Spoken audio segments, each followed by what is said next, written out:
warahmatullahi wabarakatuh. Kali ini kita akan mencoba mengaitkan penugasan dengan kelas notebook. Jadi ini ada kelas notebook, kemudian ini ada penugasan. Bagaimana kedua menu ini bisa terkait dan kemudian kita bisa lakukan penilaian di kelas notebook.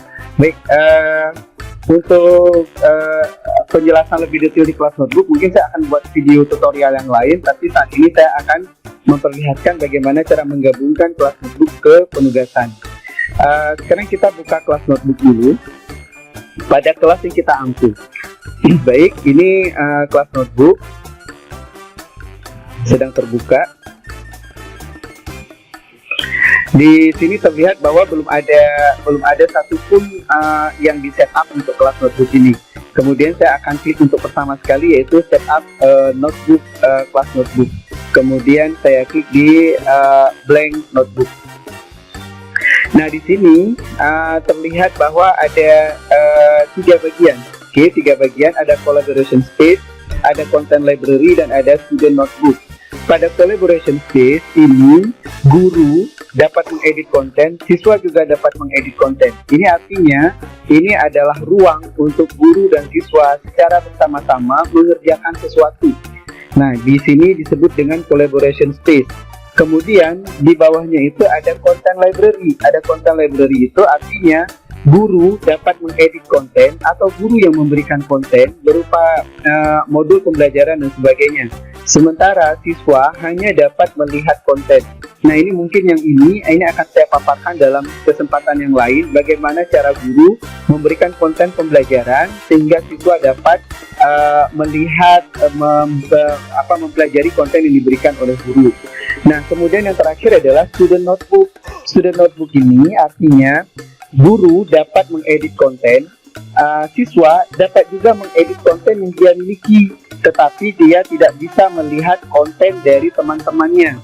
Jadi ini adalah buku penugasan siswa atau buku catatan siswa yang dapat diperiksa oleh guru, sehingga guru dapat melakukan sesuatu yang biasanya menumpuk buku di mejanya, tetapi dengan menggunakan Microsoft Teams, terutama di kelas notebook ini, semuanya menjadi paperless. Jadi guru tidak perlu lagi mengumpulkan buku-buku siswa di mejanya. Nah, semuanya bisa dilakukan secara digital. Nah, ini adalah tampilan pertama. Kemudian jika kita ingin memulai, kita klik di next. Di sini ada inilah di bagian ketiga ini. Nah, di sini ada student name, artinya pada setiap siswa itu dia akan memperoleh handout, dia akan memperoleh class note, dia akan memperoleh homework atau PR, dia akan memperoleh quiz atau penugasan-penugasan yang sifatnya seperti kuis ulangan dan sebagainya. Nah, jadi kita bisa menghapus jika kita tidak membutuhkan. Nah, apalagi kalau misalnya file secara umum kita juga bisa tempatkan di file. Nah, ini saya khususkan misalnya setiap siswa saya akan meminta catatan. Oke, setiap siswa saya akan meminta catatan. Catatan ini tidak akan saya berikan tenggat waktu penilaian, dan catatan ini hanya akan menjadi referensi bagi saya saja sebagai guru. Tetapi ada beberapa bagian yang menjadi penilaian sehingga dia memiliki tenggat waktu. Misalnya pada ini kelas 12 ya, misalnya kelas 12 ada materi tentang dimensi geometri dimensi bidang misalnya. Nah, nanti ada materi misalnya geometri dimensi ruang misalnya, atau nanti ada materi tentang satu fiskal misalnya. Oke, nah misalnya pada materi-materi ini saya akan memberikan penugasan. Jadi siswa tidak hanya mencatat di sini, tetapi juga kita dapat memberikan penugasan. Dan ini sifatnya bisa seperti LKPD, lembar kerja lembar aktivitas siswa. Nah, jadi lembar kegiatan peserta didik LKPD. Nah, jadi siswa dapat mengerjakan di sini. Kita juga bisa memberikan misalnya seperti tabel yang harus dikerjakan oleh siswa, berisi isian-isian yang bisa dikerjakan oleh siswa. Nah, kalau misalnya sudah ini semua siswa akan memperoleh. nih, ini saya tambahkan catatan matematika kelas 12 semester 1 misalnya. Nah, semester 5 ya, semester. Oke. Nah, kemudian saya klik create. Nah, jadi notebook akan menyiapkan bagi kita.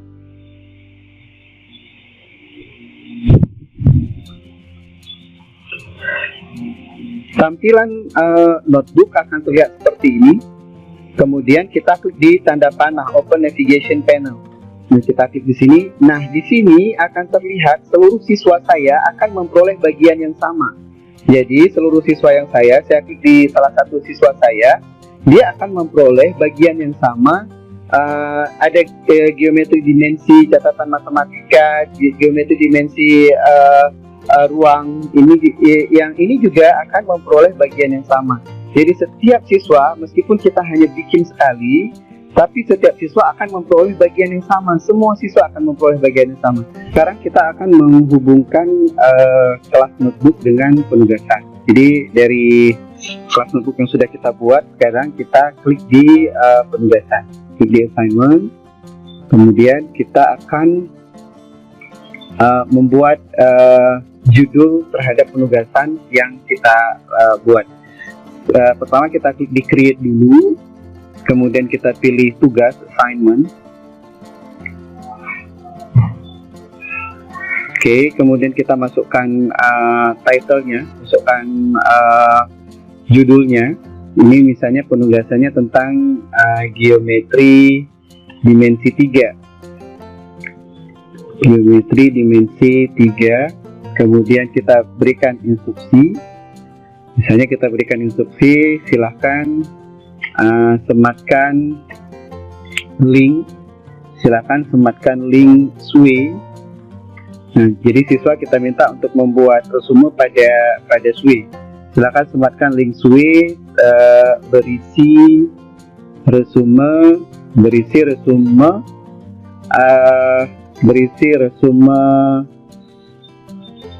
geometri dimensi 3. Oke, berisi resume geometri dimensi 3. Oke, kemudian kita klik di add resources. Oke, kita klik di add resources. Nah, kemudian kita akan memilih kelas notebook. Nah, pada kelas notebook ini kita boleh memilih salah satu dari content library boleh, collaboration space boleh, welcome boleh. Oke, misalnya saya memilih collaboration space.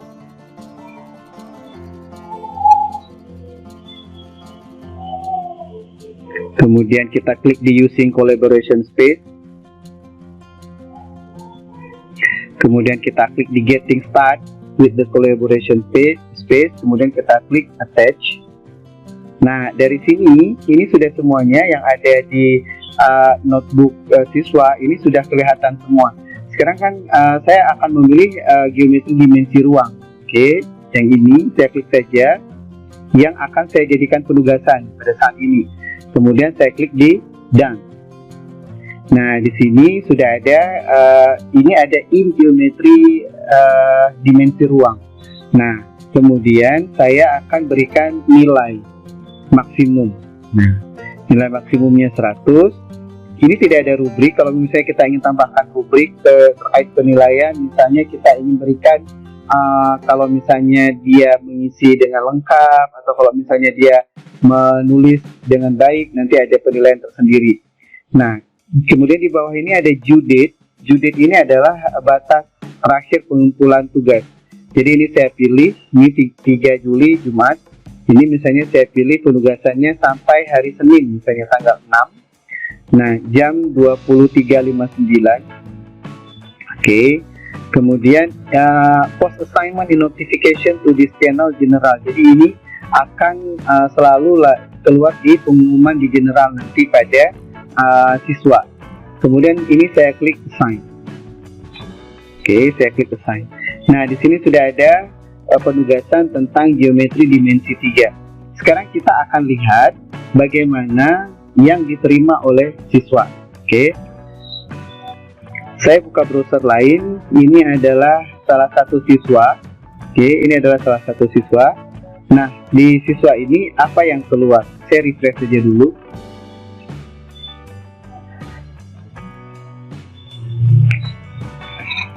Setiap siswa yang memperoleh penugasan dari gurunya itu akan memperoleh notifikasi atau memperoleh pesan bahwa gurunya sudah mengirimkan tugas. Oke, jadi kita refresh, kita lihat bagaimana tampilan di siswa. Nah, ini sudah terlihat. Di sini sudah ada penugasan yang tadi dikirim jam 19.26 tentang geometri dimensi 3. Jadi dia bisa klik saja di view assignment di sini, atau dia bisa ke tugas. Nah, dia bisa ke tugas. Nah, jadi dia bisa memilih dua cara, karena di notifikasi itu pun dia bisa melihat. Nah, kalau misalnya dia ke tugas, di sini ada penugasan tentang geometri dimensi 3. Dia klik di sini. Jadi siswanya ngeklik, kemudian dia akan mengerjakan. Jadi cara mengerjakannya, dia tinggal klik saja di Getting Start with the Collaboration Space ini. Nah, jadi dia tinggal klik saja, kemudian dia tinggal kerjakan saja nanti penugasan ini. Nah, misalnya ini dia bisa hapus, oke? Dia bisa hapus. Misalnya dia buat di sini tugas geometri dimensi 3. Oke, geometri dimensi 3 atau dimensi ruang. Nah, kemudian dia berikan catatan-catatan di sini, atau dia bisa berikan link SWI-nya, misalnya Bapak ini link SWI saya. Nah, jadi setelah itu dia langsung klik close misalnya. Nah, dia langsung tutup. Nah, kemudian jangan lupa untuk mengembalikan penugasan, dia harus tekan turn in. Jadi siswa itu harus tekan turn in. Nah, dia tekan turn in bahwa dia sudah mengirim tugas. Oke, dia sudah mengirim tugas. Nah, sekarang kita akan lihat tampilan di guru. Saya buka lagi tampilan di guru. Oke, saya buka tampilan di guru. Kemudian ini sudah ada notifikasi. Sebenarnya satu orang sudah mengumpulkan tugas. Oke, kalau misalnya kita klik di sini, kita akan lihat yang mengumpulkan tugas. Oke, yang mengumpulkan tugas itu akan terlihat di sini. Nah, di sini terlihat bahwa seseorang itu sudah mengumpulkan tugas. Nah, ada juga yang lain, ada siswa saya yang lain hanya melihat, dia tidak mengumpulkan tugas. Nah, jadi dia belum mengumpulkan tugas. Yang ini mengumpulkan tugas. Jadi ada status hand in dan ada status view.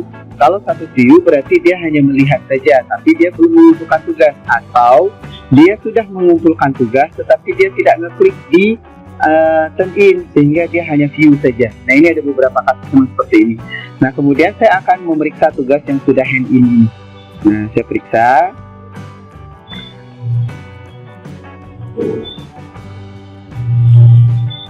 Nah, di sini ini belum terlihat semua.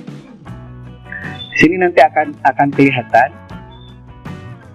Nah, di sini dia. Nah, ini sudah kelihatan. Tugas geometri dimensi 3. Nah, ini yang terlihat di siswa. Ini yang terlihat di guru dari siswa. Nah, kita sebagai guru kita bisa berikan feedback. Oke, kita bisa berikan feedback. Kurang lengkap misalnya. Kurang lengkap. Sehingga kita berikan misalnya dia nilainya 50 dari 100. Nah, kemudian kita kembalikan. Nah, tugas yang baik dan yang tidak baik pun sebenarnya sama-sama kita harus kembalikan.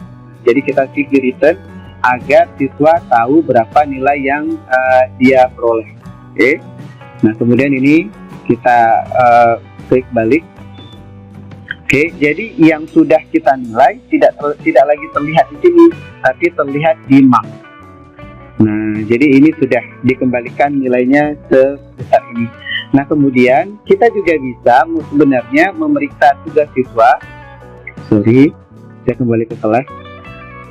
Kita juga bisa memeriksa tugas siswa, melihat tugas siswa jika misalnya tidak terlihat di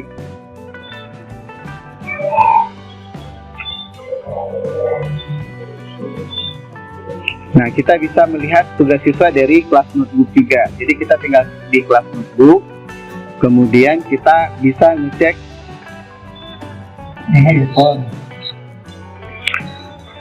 Dari kelas notebook ini kita bisa ngeklik dan kemudian kita bisa lihat salah satu dari siswa tadi dia sudah menjawab dan kita bisa ngeklik dari sini.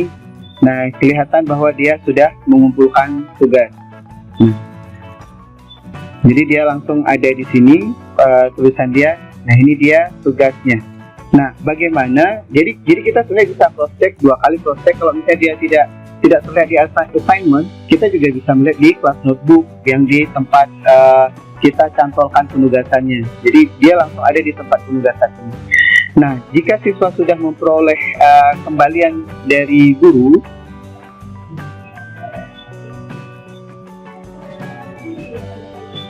oke, jika siswa sudah menerima kembalian dari guru, sekarang kita akan lihat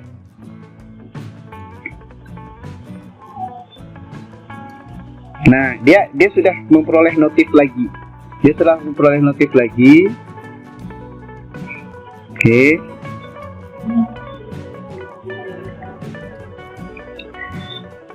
Nah, dia akan memperoleh notif lagi untuk memperbaiki tugas. Siswa tersebut boleh memperbaiki tugas dari tugas atau siswa tersebut boleh memperbaiki dari buku catatan. Nah, nanti dia bisa melihat nilai. Oke, dia tinggal di nilai dan dia bisa melihat nilai. Nah, dia melihat nilainya 50 seperti ini. Nah, jika dia tidak puas, maka dia bisa return. Dia bisa memperbaiki tugasnya. Oke, dari buku catatan kelas dia juga bisa perbaiki tugasnya. Nah, setelah itu nanti dia akan mengirimkan kembali kepada gurunya. Nah, nanti gurunya akan memperbaiki lagi nilainya dan siswa bisa melihat di kolom nilai lagi hasil dari perbaikan gurunya tersebut. Nah, jadi demikian cara memperbaiki dan membuat penugasan, mengaitkan buku catatan kelas dengan tugas. Oke, ini kita lihat dia bisa lakukan perubahan lagi di sini. Nah, nanti dia tinggal lengkapi lagi dan kemudian dia tinggal close saja. Oke, dia tinggal close saja bukunya. Nah, nanti si guru tinggal memeriksa lagi tugasnya. Jadi demikian tutorial cara mengaitkan kelas notebook dengan assignment. Demikian, terima kasih.